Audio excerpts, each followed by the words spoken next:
like a pump, looking for a savage bitch who knows what she wants, and her mouth only open. What's cracking? Welcome back to another Hood Tribe. And today we in the economy car. We got to say gas is crazy out here, inflation. And plus I'm about to pick little man up from school. So I wanted to give you a little short before we had to do that. So today is Hood Trials Guilty by Association. So like I said, this is a short today. And I want to give you guys something this week. My Uncle David, he has two stepchildren with his new girl from previous marriage or whatever. So these two were twins, and they were, well, another set of twins, like I told you guys before. But these ones, I'm gonna say their name, Tavon and Davon.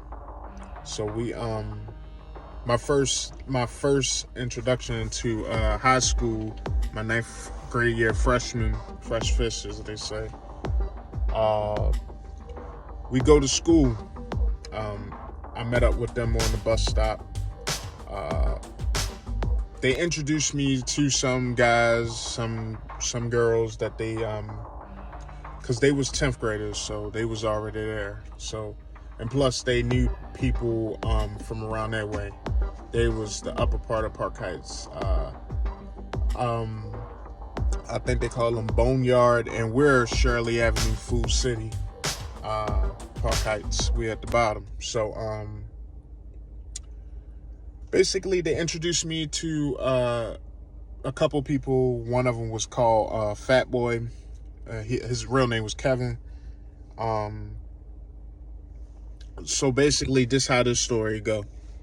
First day of class, they introduced me. Just a normal regular day. So it's the next day where second day of school, shit hit the fan already.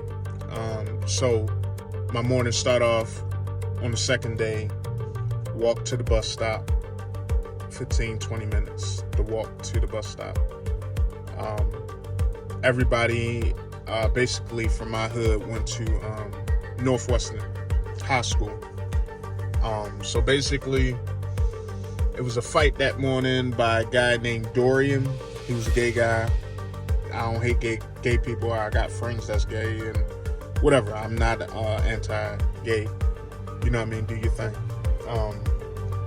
But he was a short, scrawny little guy. Probably 5'2", buck 30 wet. But little homie, he handled himself. They try to bank him. Some of the guys from Boneyard, from the upper part of Park Heights, as I was saying. They tried to, they did bank him, but he handled his. He held his down. Salute. I didn't think he had it in him just to keep it G with you. We get to school. The fight was broken up. Mind you, this is the second day of, cause Northwestern crazy as fuck. Some of the people that Tavon Davon introduced me to, fast forward to the end of that day. So we had that fight in the morning. So fast forward to the end of the day, I'm leaving my last class, and I bend the corner. There's a crowd.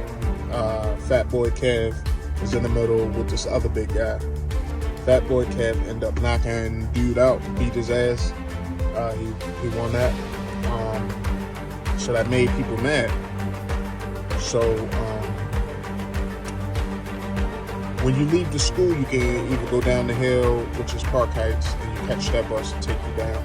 Or people, the high schoolers, we like to walk across to Reisterstown Road to the mall, where you can shop, eat food, talk to girls, all that good stuff. So me, the twins, and Fat Boy, a couple other people, some females, we heading towards Reisterstown Plaza. So the same people, not the same people, the people that banked Dorian's people, from which is down my way, some of his people, they end up following, because they was really trying to go after Kev, because that was the opposition. So walking through the residential neighborhood to get to Ricerstown Road Plaza, which is probably a 15-minute walk, depending on how fast you walk.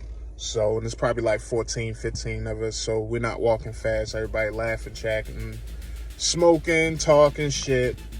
So, the first thing I recall was wind. Now, explain. I was walking, and literally I felt wind whip past me. The glass shattered, and I heard the sound of I think maybe a 25 or a 22. But it's loud enough to let you know that somebody's on your ass. But I guess they was trying to shoot at Kev, but they end up shooting at me, so they shoot again. I hear a girl scream, one of the shorties that was with us. I thought she was just screaming because, it was a gunshot. She got hit in the left shoulder. I looked over, she on the ground, screaming, crying. Didn't see too much blood. It wasn't like a movie scene. But by then, we all dispersing. We jumping fences. We try to get the fuck out of there. You know what I mean? They wasn't... let me take it back. I don't know what the fuck their mission was. I'm guessing they was trying to get Kev, because after you hear gunshots, you're not trying to turn around and have a conversation. So first thing I do is yell out Tavon, Davon, make sure they good.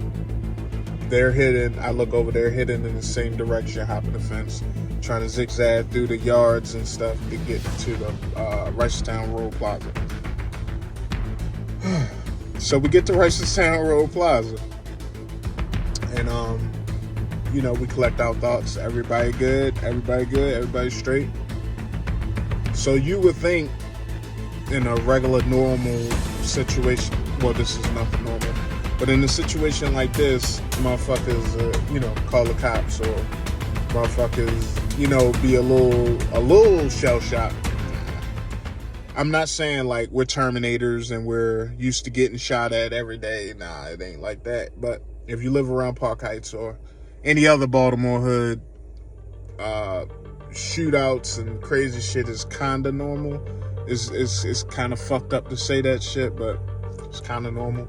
Just like saying shorty on the ground holding herself, crying, screaming, blah blah blah. Motherfuckers got out of there. We had to get the fuck out of there, bro. Oh yeah, this is for entertainment purposes. So yeah, so that bullshit happened, man. And so the next day, cops was going around in school and trying to figure out, trying to see who's going to talk about what they saw. A couple people did, because, they wasn't used to that. They wasn't used to crazy shit or altercations. I mean, I'm used to, fist fights and maybe a knife or something like that if it had to come to that. But I wasn't carrying no guns around this time. So, like, I was just regular, too. I wasn't on that shit either. Like, you know what I mean? But it wasn't my first time seeing somebody get shot or a dead body, all that bullshit. Whatever. But, this short little story is just to let you know who you hang around and who can bring that bullshit to your door. You know what I'm saying? This is literally my second day of school at Northwestern High.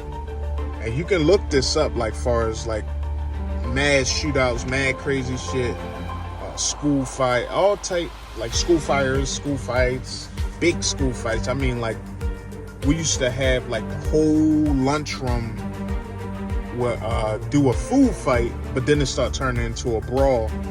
Because somebody got smacked in the face with a fucking egg or a fucking milk carton. But the point is today, guys, guilty by association.